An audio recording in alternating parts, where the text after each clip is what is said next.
5 things no one tells you about parental estrangement. No one really prepares you for parental estrangement. Not emotionally, not psychologically, and definitely not socially.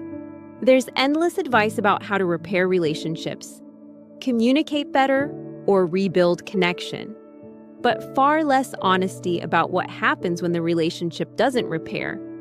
Estrangement is often framed as a misunderstanding or a communication breakdown, something that just needs patience, effort, or the right conversation.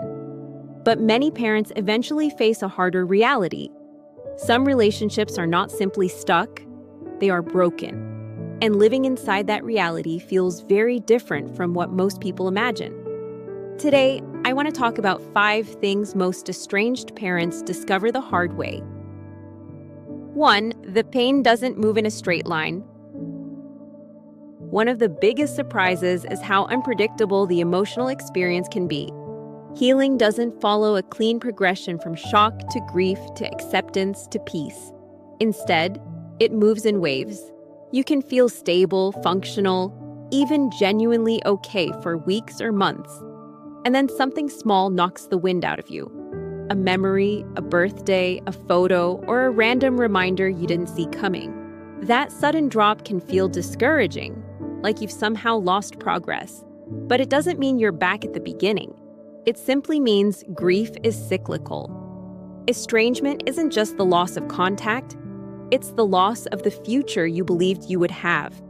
And that loss resurfaces at unexpected moments.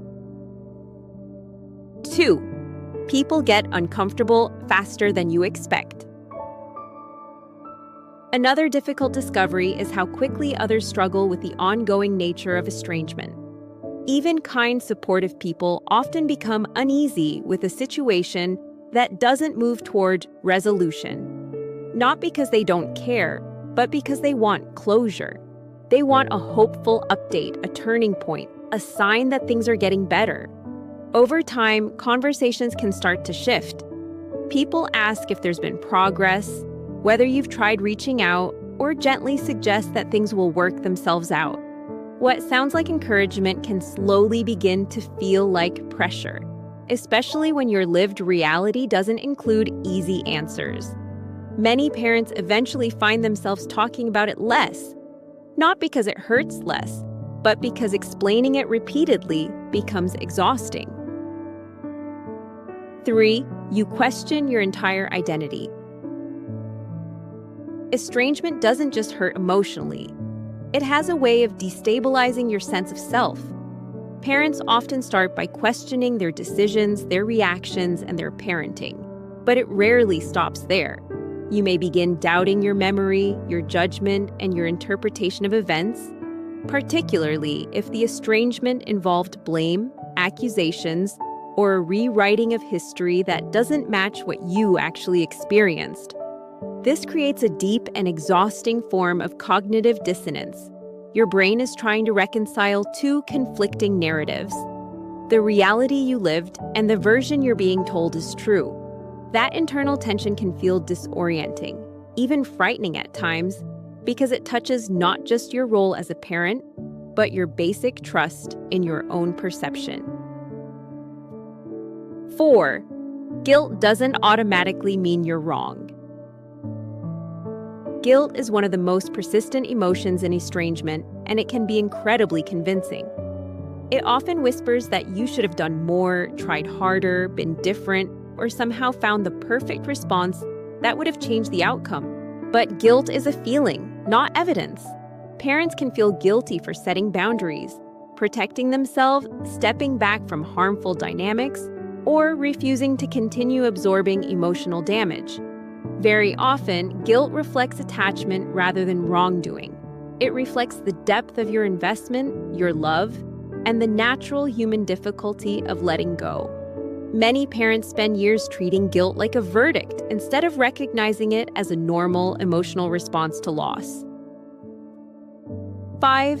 Healing often looks like detachment, not reconciliation. Perhaps one of the most complicated truths is that healing does not always end in reunion. We're taught to equate healthy outcomes with restored relationships. But in high conflict or psychologically unsafe dynamics, peace may come from detachment rather than repair. Healing can look like less rumination, less emotional reactivity, less urgency to explain yourself, and less chasing. At first, this shift can feel unsettling, even wrong, because it challenges the deeply ingrained belief that reconciliation is the only acceptable resolution. But acceptance, emotional stability, and inner peace are still valid forms of healing, even if the relationship itself never returns. Parental estrangement is not just a relationship issue, it is a grief event, a nervous system event, an identity event, and often a life restructuring event. If you're living this experience, your reactions are not weakness. They are human responses to an extraordinarily complex form of loss. If this video helped you put language to something that's often very difficult to explain, you're welcome to like and subscribe to Depth of the Quiet. You can watch quietly without any pressure to engage. And if you feel safe sharing your experience, the comments are open.